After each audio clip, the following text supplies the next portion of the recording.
केरल में आफत की बारिश का सिलसिला अभी थमा नहीं है। अगले 48 घंटों तक मौसम का उग्र प्रदर्शन केरल समेत साउथ पेनिनसुलर रीजन के कई शहरों के लिए भारी पड़ सकता है। और यही नहीं, नॉर्थ ईस्ट मॉनसून आने में अब ज़्यादा समय बाकी नहीं है। और इस दौरान बंगाल की खाड़ी का जिस तरह का प्रदर्शन होता है पूर्वी तटीय भागों के लिए, खासतौर पर तमिलनाडु, पुदुचेरी और तटीय आंध्र प्रदेश के साथ साथ यहाँ तक कि केरल और दक्षिणी आंतरिक कर्नाटक के लिए, इससे कई बार सामान्य जनजीवन अस्त व्यस्त हो जाता है और यही स्थितियां अभी नजर आ रही हैं। फिलहाल क्लाउड बैंड में आपको दिखाता हूं, उसके बाद क्या कंडीशन रही है अब तक बारिश की दक्षिण प्रायद्वीपीय भारत में, इसकी चर्चा करेंगे। यहां पर आप देख सकते हैं इंफ्रारेड क्लाउड्स में किस तरह से यहां पर जो साउथ पेनिनसुलर रीजन है, तमिलनाडु, केरल, आंध्र प्रदेश का दक्षिणी तटीय इलाका और आंतरिक इलाका जिसे रायलसीमा कहते हैं, दक्षिणी आंतरिक कर्नाटक और पुदुचेरी, इन सभी भागों पर बादलों का जबरदस्त प्रभाव दिखाई दे रहा है। और ये बादल आप देख सकते हैं, अभी फिलहाल इसकी जो फीडिंग है वो बंगाल की खाड़ी की तरफ से है और इस सभी क्षेत्रों में यहाँ पर भारी वर्षा होने की संभावना नज़र आ रही है। बारिश किस तरह से होगी और किन इलाकों पर ज़्यादा प्रभाव दिखेगा, किस तरफ से हवाएं आएंगी, इसकी चर्चा करेंगे। लेकिन एक बार हम बात कर लेते हैं अब तक हुई मॉनसून के बाद की बारिश, जो कि पोस्ट मॉनसून सीजन यानी 1 अक्टूबर के बाद से 20 अक्टूबर के बीच में साउथ पेनिनसुलर रीजन में किस तरह की बारिश रिकॉर्ड की गई है। डेफिशिएंसी अगर कहीं है साउथ पेनिनसुलर रीजन में तो वो है आंध्र प्रदेश में 27% कमी है और 78 रेनफॉल रिकॉर्ड की गई है एक्चुअल। और यहाँ पर नॉर्मली अब तक 106 मिलीमीटर वर्षा होती है। तेलंगाना की बात करें तो यहाँ पर -15% है स्थिति, यानी 15% कम वर्षा रिकॉर्ड की गई है, जो कि नॉर्मल कैटेगरी में आती है। यानी कि बारिश अगर 81% के आसपास या उससे ज़्यादा हो जाए तो नॉर्मल होती है, और 119% यानी 19% कम या 19% ज़्यादा बारिश को सामान्य बारिश माना जाता है। तो यहाँ पर अगर इस लॉजिक को, इस मेथड को हम फॉलो करें तो यहाँ पर नॉर्मल रेन हुई है। कर्नाटक की बात करें तो 60% की अधिकता यहाँ पर है और बारिश का आंकड़ा 147.3 है।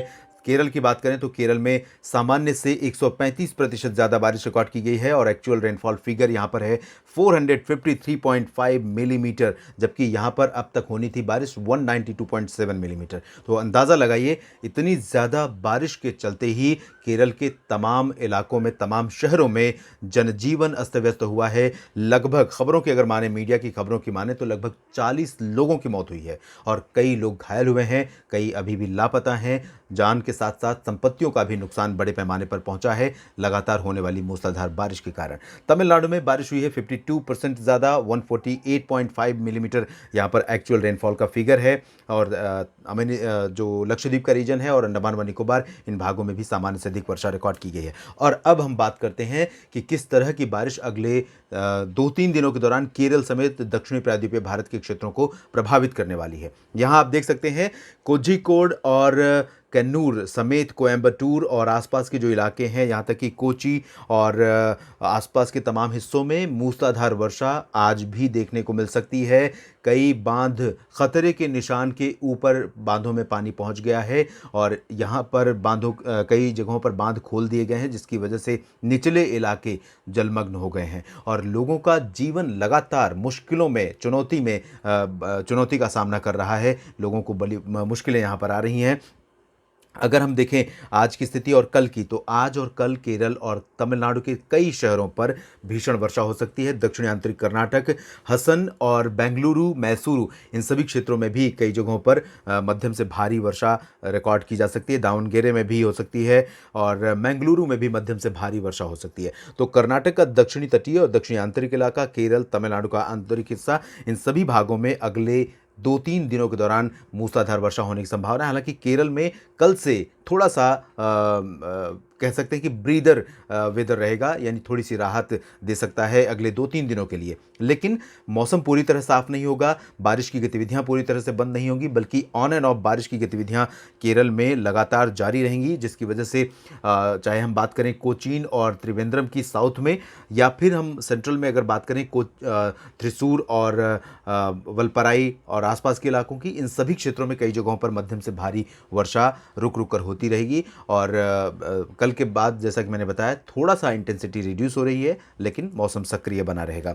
और यहाँ पर अभी अगर आप देखें हवाओं की जो कंडीशन आज की है, ये हवाएं देखिए किस तरह से चल रही हैं। अभी दक्षिणी दिशा में, पूर्व दिशा में और उत्तर दिशा में हवाएं जा रही हैं बंगाल की खाड़ी में, और ये कंडीशन आज की है।